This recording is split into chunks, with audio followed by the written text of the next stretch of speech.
Bonjour.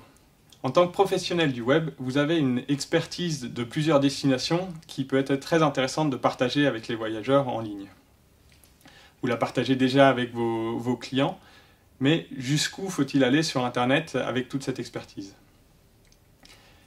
Quelques chiffres d'abord pour comprendre les enjeux. 73%, c'est le nombre de prospects que vous pouvez générer en plus en écrivant 1 ou 2 articles par mois sur votre blog, par rapport à un blog qui n'est pas animé. Ça montre que le contenu est essentiel aujourd'hui sur Internet pour développer votre activité.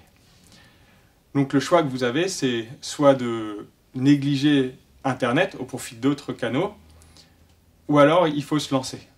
Et dans ce cas-là, c'est difficile de ne pas mettre son contenu en ligne. Si vous écrivez sur votre blog un article par jour pendant une année, vous pouvez atteindre un trafic de 10 à 15 000 visiteurs par mois sur votre site. Donc c'est un trafic que vous pourrez ensuite convertir, bien sûr, en clients. Alors, pour atteindre ça, bien sûr, vous n'êtes pas obligé de mettre toute votre expertise. Il faut voir qu'est-ce qu'il faut mettre ou ne pas mettre.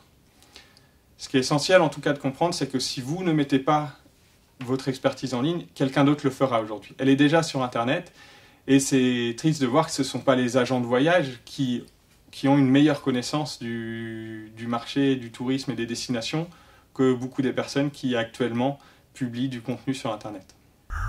Le blog est un outil de web marketing indispensable pour une entreprise qui veut se développer sur le web.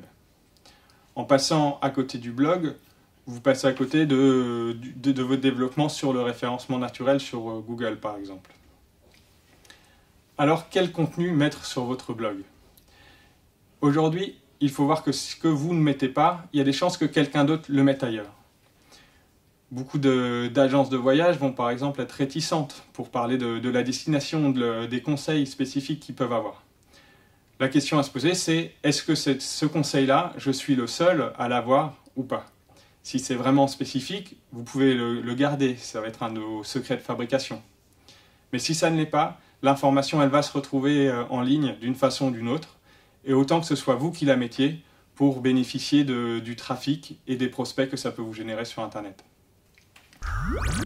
Publier un article par jour pendant un an sur votre blog va vous permettre de créer une audience de 10 à 15 000 visiteurs uniques par mois.